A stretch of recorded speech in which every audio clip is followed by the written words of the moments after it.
Hello, my name is Makeda Mahadio, and this is a CNBC Africa Special.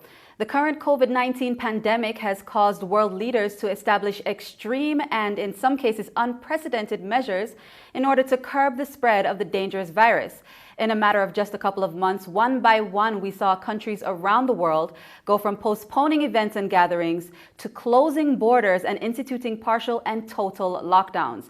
Naturally, these measures have stifled the tourism industry in the most fundamental way possible. So, with no end in sight, what is the solution? How will the sector pivot to survive? Today, I am joined by three guests representing different segments of the industry. From the digital perspective, we have Sheree Robinson, founder and CEO of Tastemakers Africa. Representing the luxury hospitality sector, we have the co-founder and MD of Thousand Hills Africa, Jackie Sebageni. And for the regulator's perspective, we have the head of tourism and conservation at the Rwanda Development Board, Ariella Kageruka. Thank you so much, ladies, for joining me on the show today. Just to start off, the impact of this crisis on the industry is evident. If you stop people from moving, tourism ceases to happen. So I'd just like to get the different perspectives from you all on how you have adapted to this new normal, or are you just waiting it out until things go back to normal? I'd like to go ahead and start off with Jackie. How are you managing at this time? Well, what we're doing is trying to get the people that were supposed to come and those that plan to come soon to continue thinking about traveling to Rwanda. So we're talking to them constantly, seeing when they would like to come, if they were booked for these months. And encouraging them to seek out further dates.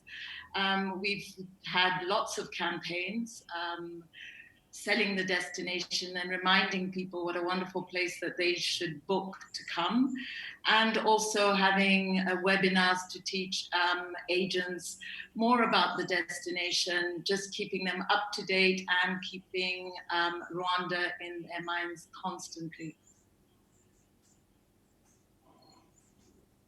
Right, Sheree, how are you adapting to this new time? It's certainly been interesting.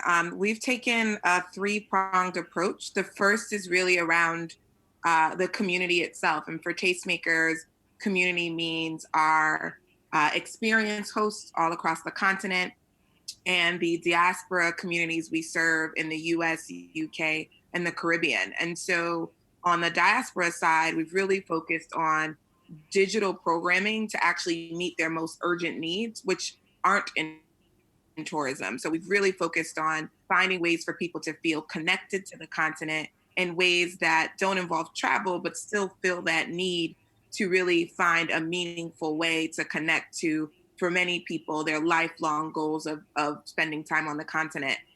And with regards to our hosts on our platform, we really focused on finding ways for them to earn income, even though travel isn't happening in their destinations. Primarily, we've done that by offering virtual experiences, training them on how to deliver tours or other interesting ways to interact with people interested in their destination virtually, whether it be Zoom or Instagram Live, and then actually paying them for it. The second thing we've done is we've launched a fund to really help the individual operators and freelancers in tourism who might be missed from some of the government safety nets, because maybe they're not certified or they're young in the industry and aren't fully documented. We launched a fund to be able to provide grants to them. And the third is that we've rethought our offering. So we are a experiences marketplace that provides authentic experiences on the continent. And we've decided to pivot that business to include events and membership so that people can stay engaged with the continent while borders are closed and while we're making sure everyone's safe. But to do so in a more meaningful way by joining a Tastemakers membership and using that as a way to keep people engaged and keep people informed about the destinations. Right, Ariella, in the past few years, we've seen quite an intentional and bold commitment from Rwanda into building up the tourism sector. We've seen big investments, we've seen big strategic partnerships penned, and infrastructural changes made, things, even with visa requirements. How are these investments going to be protected during this time of the pandemic? Yeah, to start off, I must say that we are building on the momentum that we saw, that we had with the end of 2019, to continue to remain engaged in our markets, in our key source markets, because it's important to keep on top of mind of travelers, on top of mind of our trade partners. So just like the others mentioned, we also continue to involve our stakeholders, involve our private sector in online webinars, in pitches that continue to showcase what Rwanda has to offer. And these ranges from activities all the way to, those facilities like luxury facilities that we've been seeing in the investments in Rwanda. And the good thing is that these investments, as you might have seen, continue to attract a lot of attention for international media. And we continue our pitches because when the storm is over, when travel resumes, people are going to be looking for those places that have been trending. So in terms of protection of those investments, as you might have seen, the government has put in place an economic resilience fund that will be announced on how it's going to be operational very soon. And this economic resilience fund is going to help the businesses to tap into that fund to get some working capital, credit lines, things that can help them keep the businesses afloat as they navigate these challenging times. Also, policy interventions were made to incentivize job retention, to give some flexibility. I think one of the speakers mentioned how we had to offer flexibility to our travelers, offering some, postponement and facilitation of cancellation policies that allow people to postpone their trips instead of completely canceling them. So other than that, there's been, I would say, a lot of attention on how to travel sustainably. So we want to keep that on top of mind by leveraging digital tools. I think one of the speakers mentioned it. Some platforms, VR, virtual reality, to be precise, and other virtual and digital platforms that can allow the industry to keep on top of mind of the source markets. Right. Sheree mentioned that there was a fund that they started up for some of the partners that they have in the different countries, the freelancers who maybe aren't getting a lot of work right now, and making the digital experiences. Jackie, how are you taking care of some of the partners and staff that you work with at 1,000 Hills Africa?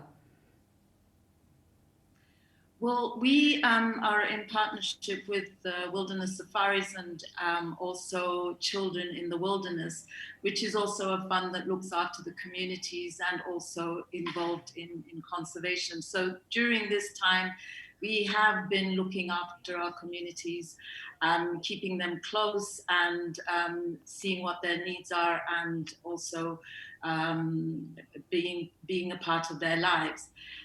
We do have a fund as well, and we have been giving them food and so on, and having them involved in reforestation. So we're all together in this, and I think to come out of it, we must stick together, and this is what we have been doing. Right. All three of you have mentioned something about going online, whether it's webinars or virtual experiences. Sheree, as someone who started out in the digital world and who runs a digital platform, has this time of heightened engagement taught you something that you didn't already know?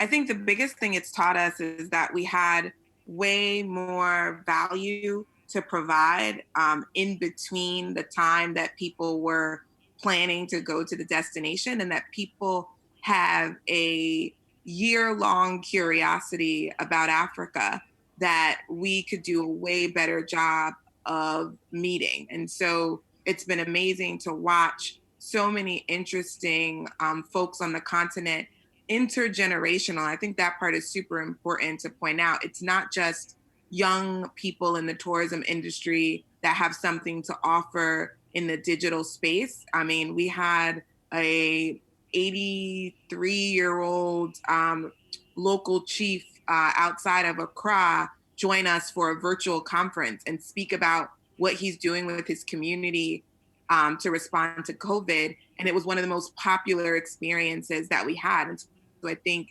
there's a huge window for sharing access to digitization across generations for different people in the tourism sector. And there is an appetite for that knowledge, even when people aren't immediately planning to travel. Right. Is this something that we can be, or that the industry rather can be prepared for in the future? Are you insured in any way? And I want to pose this question to each of you. Is there any insurance for this? How can the industry prepare for the future, maybe another crisis? What's being done now to prepare for that? And are you insured in any way? Jackie, can you start off with that one? Well, I think we were caught all off guard, and the magnitude of this is a global surprise, really. Now, how we can prepare ourselves and look after ourselves in this, I think it's going to be, to be honest, a learning process for us all going forward. We can work out, I think we need to spend more time investing perhaps in being more versatile in our different roles. Right now, we're very, very clear in the way that we are, and we do a lot in terms of, let's say, like trade shows and so on and so forth. A lot more education can be done virtually. We can connect with each other without more easily and so on. I really think that we're going to have to sit together all together and think out better ways of protecting ourselves. It's not an easy answer.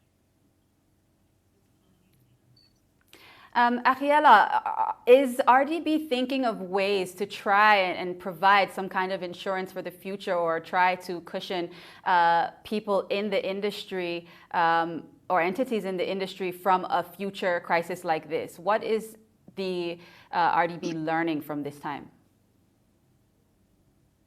So, first of all, this industry will recover because it has a proven ability to do so. We've seen it with past crises, and it has had some shocks indeed, but the ability to recover is really a proven one, and we're sure that once things come back to normal, the industry will be able to, of course, with a certain time. The projections show that there's going to be a fall. The UNWTO has recently released a study showing a fall in tourism, international tourism numbers, up to between 60 and 80%. That can be shocking indeed. But what does that mean? It means it's time for businesses to start diversifying their markets, become more agile. How would they do that? We've seen that, like Jackie said, some people were caught off guard. It's time for now to see how do we leverage technology. It's time for us to take this time to train our people to be, especially in digital skills. And this is what we've been doing at RDB. We've recently launched some programs. We've also seen some of our partners launch some online courses for the government staff, but also for the industry people, where we leverage on this time where the business has slowed down to actually improve our skills. So other than improving our skills to be more agile and to diversify our markets, it's time to see how we can leverage onto those policy interventions the government has put in place. It's not RDB, but the government of Rwanda in general has put in place some interventions, some facilitations that the private sector could tap into to become more resilient. And this will be clear once those operational guidelines of especially the Economic Resilience Fund come out. The industry will be able to strategize and refocus their businesses in a way that will build the resilience that they need, especially in these challenging times. Right. You know, in the past 3 years, each of you have seen success and growth, positive activity within your fields. You know, Jackie, there was the launch of Bisate Shere. You raised the $1 million seed round. You know, I'd like to know, and each of you have had big partnerships in this past 3 years as well. I want to go ahead and start off with Shere and just ask, how has that partnership been impacted by the crisis? How about, you know, with your investors? Has there been any, dialogue about this? How are you going to tackle this together? Are they concerned about this new development? Because your seed round was only last year. So how has this changed that relationship?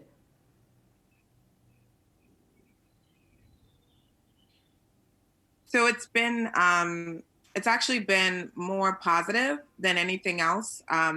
One, having the sort of financial support that venture capital investment provides means that we're able to maintain operations, we're able to maintain our staff, and we are able to take some more innovative and direct approaches to supporting our stakeholders in each of the African countries we operate in.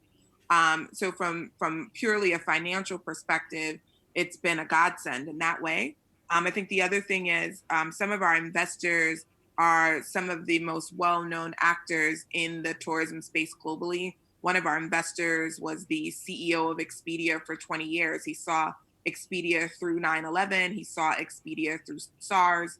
And so having that level of industry expertise a phone call away has been mission critical to our ability to know what do we need to do financially, what changes do we need to make from a focus perspective, and how do we then apply those things to weather the storm. I think the third piece around the investors is that our investors made a decision to back Tastemakers for a business model that, yes, was about travel, but also was heavily about community. And so what we've been able to do is sort of lean on the community side of our business in this crisis in a way that still grows our business and tourism, but complements it in a way that on the other side, we see the possibility of our business actually being larger and more successful.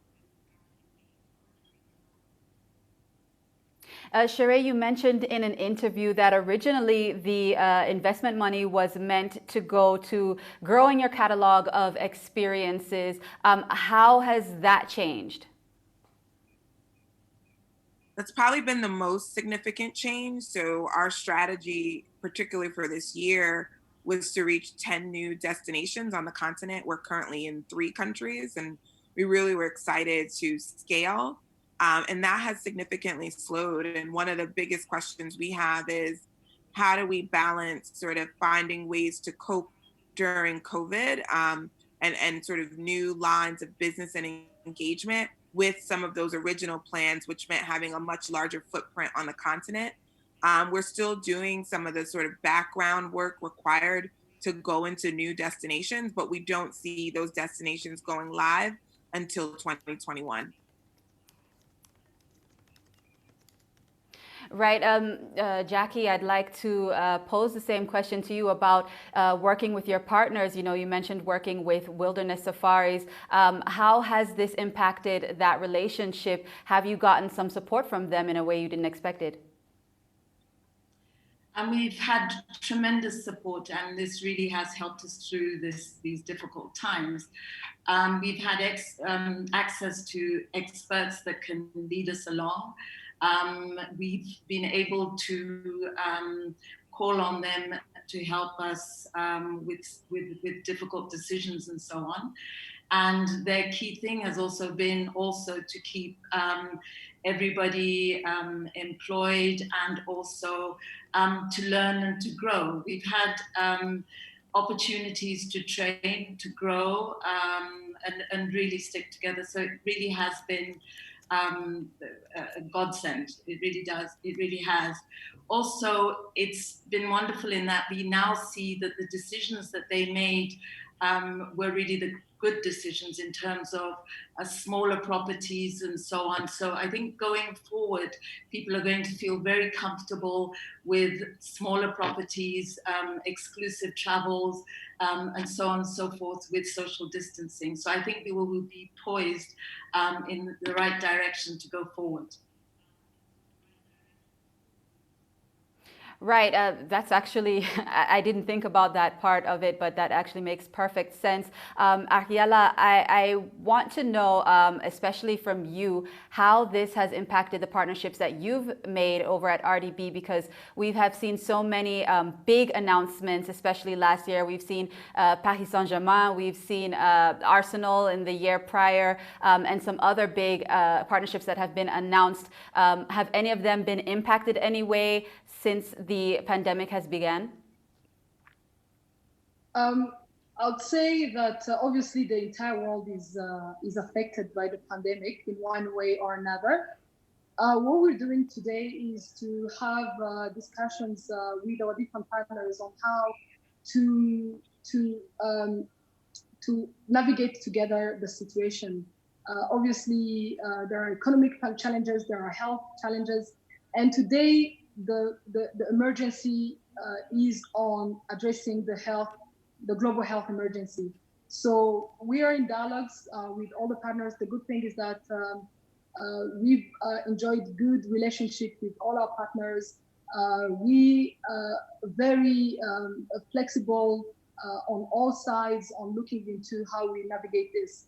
I would say that there is no detailed information I would disclose at this moment, because we're still in discussions, but really positive discussions so far. Maybe on leveraging partnerships specifically, I would mention the partnership we have with the Mastercard Foundation, which has helped us to be able to accelerate our employee in the industry, our improvement of skills, especially in the English skills for the hospitality industry specifically. We will be able to leverage such partnerships to be able to curb or to even utilize the time that we have, to utilize effectively and efficiently the time that we have today, to learn new things, to improve our new skills. Also, some of our partners, development partners, have indicated that they are willing to restructure some of the programs we had in line with the National Economic Recovery Plan that will go up to December 2021. And this will help us to refocus our interventions where they are needed the most. If we say that we're going to diversify markets and we're going to rely more on the regional and domestic tourism, how are we responding in terms of product or readiness on that end? And in terms of being able to change the way we were discussing or we were holding business meetings with the source markets, how are we able to do this now digitally going forward? So we'll be able to structure across the board all our partnerships to be able to respond to the expectations to reach the goals of the National Economic Recovery Plan. Ariella, thank you for that. It has become time for us to take a very short break. You are watching a CNBC Africa Special, and we are discussing tourism during the time of COVID-19. How is the industry shifting to rise to the occasion? We'll be right back after this short break.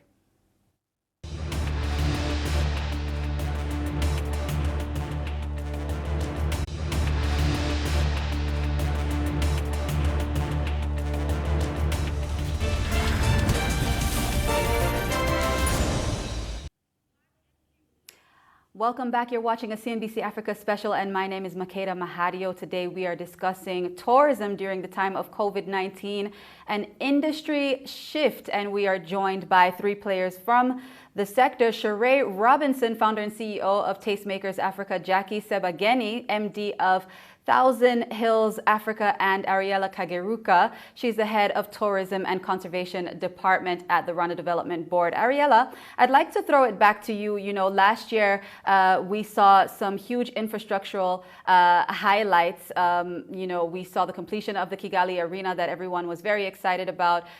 We saw, you know, Nare Conference Center being used quite a bit more, and of course we have the Kigali Convention Center.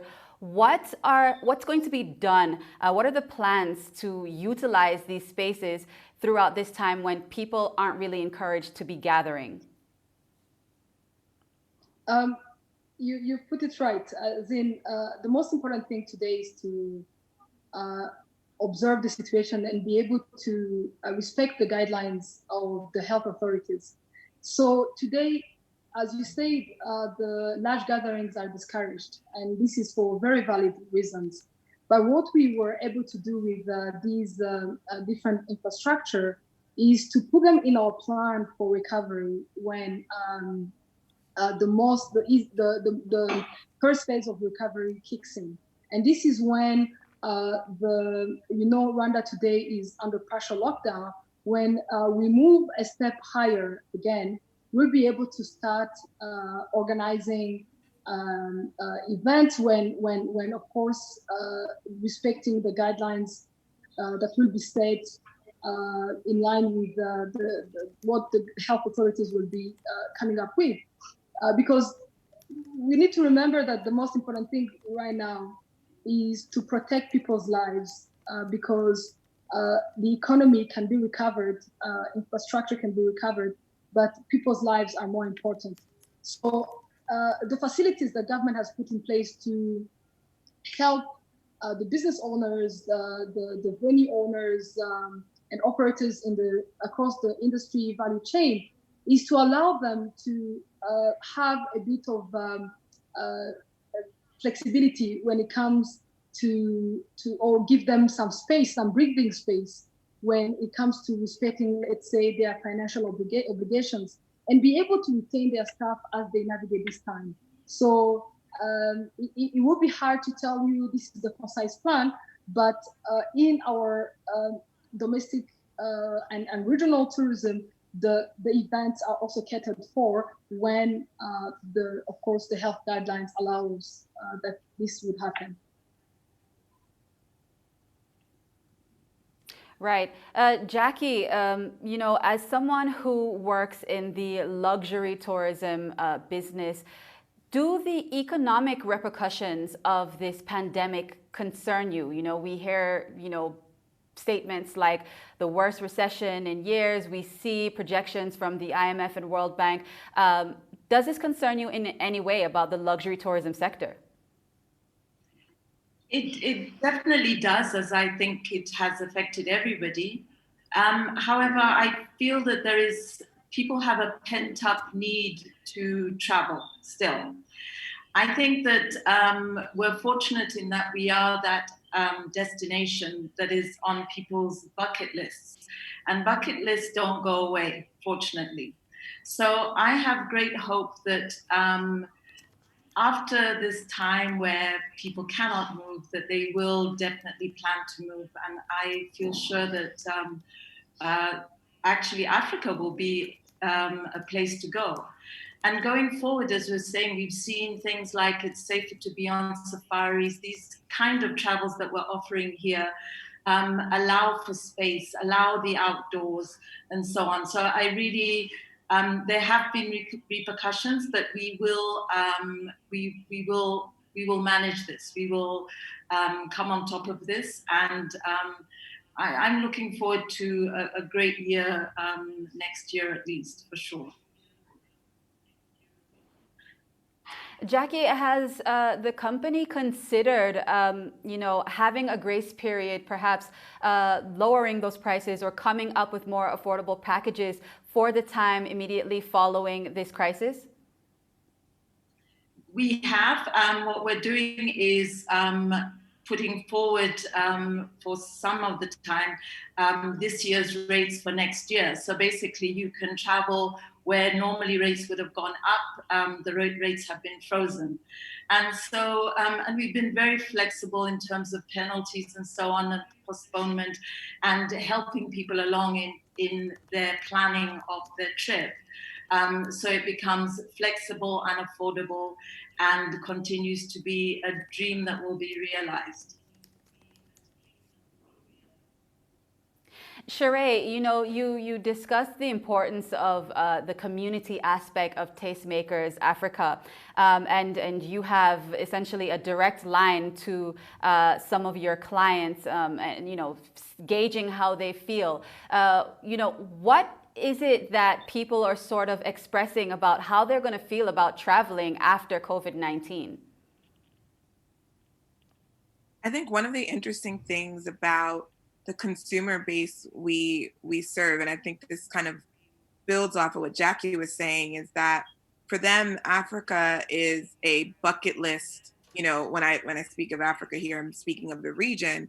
It's a bucket list destination. It's just something people have dreamed about since they were children, especially when you're considering diasporan travelers to the continent. And so I think for many people that we serve, it's still a bucket list. And in some ways, people who missed 2019 and the year of return already said, like, 2020, I'm going. And now they're like, okay, now 2021, I'm going. And we're still getting inbound of people saying, well, are you guys going to still travel in August? Or can we still maybe think about end of year? And so because the region is so high on people's lists of places to be, I think there will be a really interesting effect where people prioritize getting to the region even more because they know the ability to travel is not certain. Now, that's not to say that we don't expect the depressed economic outlook to impact particularly these communities. We're talking about people who, when, the world gets a cold, they get the flu. So we're speaking to communities that are typically more adversely affected by economic shock. So we do see sort of the overall drop in demand impacting the business, but we do also see at the same time through conversations directly with customers that people are still wanting to go. And those who have the economic ability are literally waiting for borders to open and waiting for the coast to be clear. So there's sort of a balance there. Have you noticed a change in people's behaviors in terms of, say, destinations? So for instance, I think, whereas a lot of people were thinking, we're going to go to perhaps Italy over the summer. Now they're thinking, well, maybe let's go to another destination just solely based on how the virus has impacted a certain place. Has that come up in any way for how people would want to travel the continent in your experience? So what we're seeing is largely people thinking about the things they do in a destination. And I thought the point about safaris was really interesting. The savviest travelers are looking at where the viruses have the most impact. And so you might have people who maybe originally wanted to go to a West African destination who are now thinking, oh, maybe I need to go to a destination where nature or beach is more of the experience versus an urban cosmopolitan experience where COVID may have impacted the destination more. But that's largely the minority. The people we're talking to, the people who had Africa top of mind, weren't necessarily thinking about going to Europe in the first place. And that's, again, particular to the diasporan audience who we focus on. Ariella, in the meantime, while this pandemic has rendered many borders closed, and while our borders are still closed here in Rwanda, has the focus shifted on domestic travel yet? I mean, as it stands right now, people are not encouraged to, travel across different provinces. But will that be the focus in the days to come? Yeah, and for obvious reasons, because people are more willing to take short trips. They want to experience or to take some relaxation or excursion trips within their own countries. So indeed, the focus is going to be on domestic, because people will naturally and organically be looking at staying within short trips, I would say. And besides, I think people will also be looking for more meaningful and memorable experiences. So people will not be going for only destinations, but they will want to value time more with families, with loved ones, and doing that thing that you've always wanted to do. It can be, hiking a mountain or doing this. But the most important thing is to do it with your loved ones or your family. So if you happen to be with them within that particular geographical area, and those experiences, those that will leave long-term memories, are what people are seeking to do. Right. Sheree, is Tastemakers Africa looking to venture into that realm more? Domestic, experiences, people not necessarily leaving the country, just, discovering new things where they are? Absolutely. One of the biggest things we're doing right now is thinking about how do we do a better job of marketing to locals to do their own experiences. It's something that we're already doing and starting to see regional impact from, but we're really looking at how do we inspire people locally to explore their own city, explore their own region. How do we work on building products that serve the local market, because it's not always the same. Sometimes it is. And also, how does our pricing strategy work for the local population? How do we put amazing experiences within reach of everyone? How do we use the local community networks that we've built working almost 5 years on the continent? How do we mobilize that, inspire and connect with local communities and make travel and exploring their own countries much easier and much more interesting? Do you find that it's worth it to make luxury experiences accessible to people locally? These experiences are going to be there, and in a time when borders are closed, we're not sure when they're going to be opening. Are there ways to make these experiences more accessible to the people who are in this space? And is it even practical to think that that can be done? I want to pose that to Jackie and Ariella, whoever would like to take that first. Ariella, you go first. Yes, I think for making available those products and experiences available to the local market, I think it absolutely makes sense, because I think Sherry did come back to that people are, looking at exploring their own cities, their own countries. So this is one thing that wasn't perhaps open to them before, or they weren't even considering because they had maybe the whole world to explore. But after having spent, a month and plus within in your own home, and you realize maybe I would have been better off if I was in a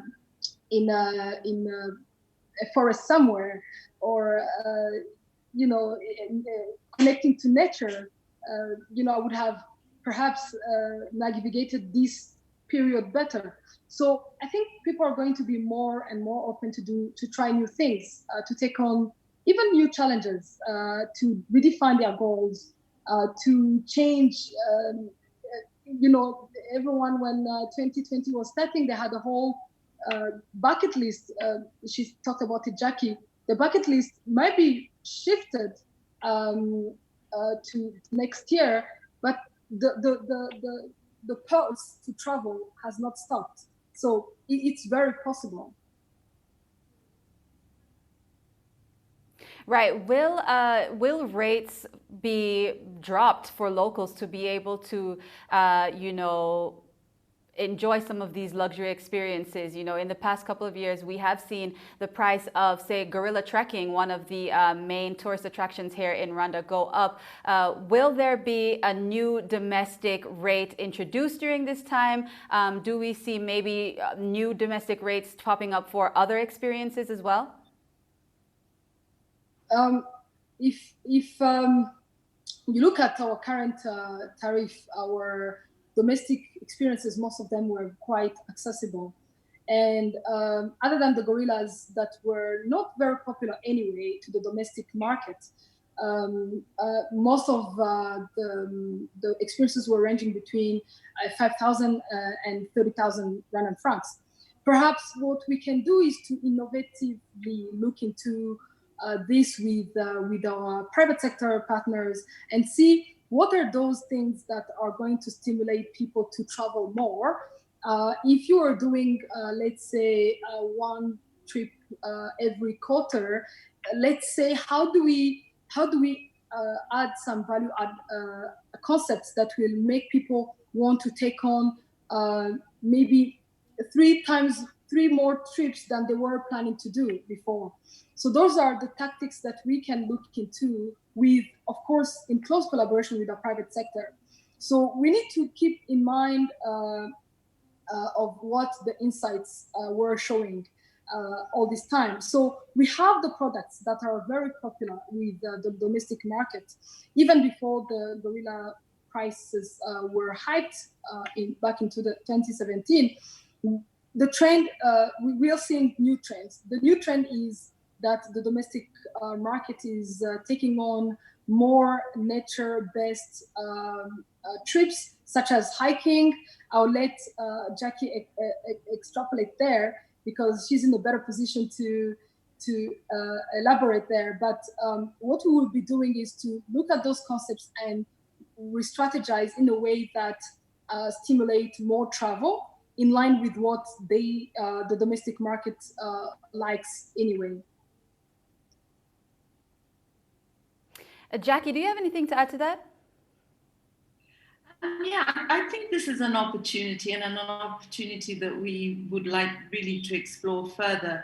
There's going to be things like corporate team building, which will have people go out hiking and so on, and experience some of our outdoor activities. We had started with resident packages for Magashi in Akagera, and we'd like to bring those back. I also know that people have had times that they were not able to celebrate during this lockdown, and now they want to do this as a group, as a family. There's going to be a big focus on people traveling as families, as groups, because these are things that we don't take for granted anymore. So as an operator, we're looking forward to exploring that and offering these opportunities to other Rwandans. What is the most unexpected repercussion or impact of this pandemic? What has it been for your company, Jackie? I don't know that I could put it to one single thing, because right now, going into the high season without a single tourist is the most unexpected thing that I never thought I would see. There's just so many elements to it that are, and that have been unexpected. One of the good things is that the comeback and the community that it is have come together to seek new ways to overcome the challenges, and that for me has been really very fulfilling in the midst of these trying times. Sheree, what's been the most unexpected impact of the pandemic on your operations? I think coming off of a fundraising round, you're sort of in ready to grow mode. And we had to basically take every plan we had for 2020 and rethink it. And I think the rethinking is not like, oh, we'll just kick it to 2021 and pick it back up. Like, we had to really fundamentally rethink, who are we as a business? What is the value we provide? How do we provide it when people aren't traveling? And how do we sort of get to a place where people are traveling again? And so I think as an entrepreneur and a first-time entrepreneur, I could have never expected having to do that in that way, but it is forcing us to get back to the basics, stay nimble, stay agile, and think more expansively about what it is that we do.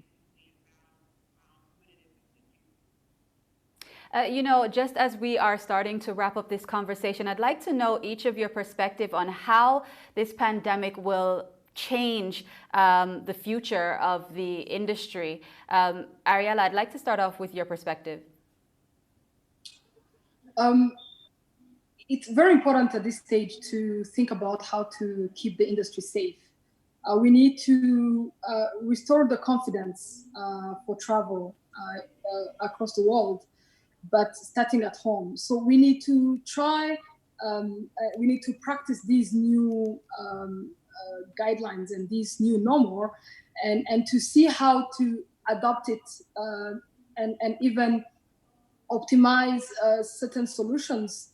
For instance, leverage technology in if we realize that in the new normal will have to be tested, that therefore how do we innovate quickly to get this available technology, available to the industry.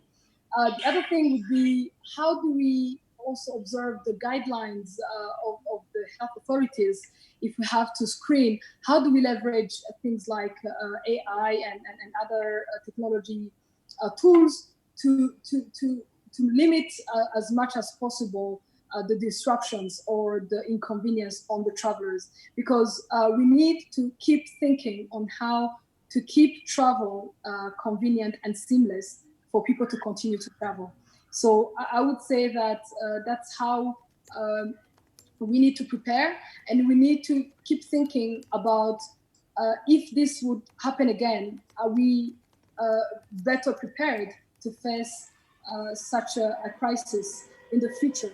That's the thinking that we have, that's the perspective that we have, but we can again not achieve it alone. We have to work with our industry stakeholders, we have to work with our partners, we have to work with the different sectors, we have to work with entrepreneurs in innovation, in technology, we have to work with researchers, right. We have to work with health organizations. So it's not something we can achieve alone, and it really we need to invest in partnerships to get through this in the future.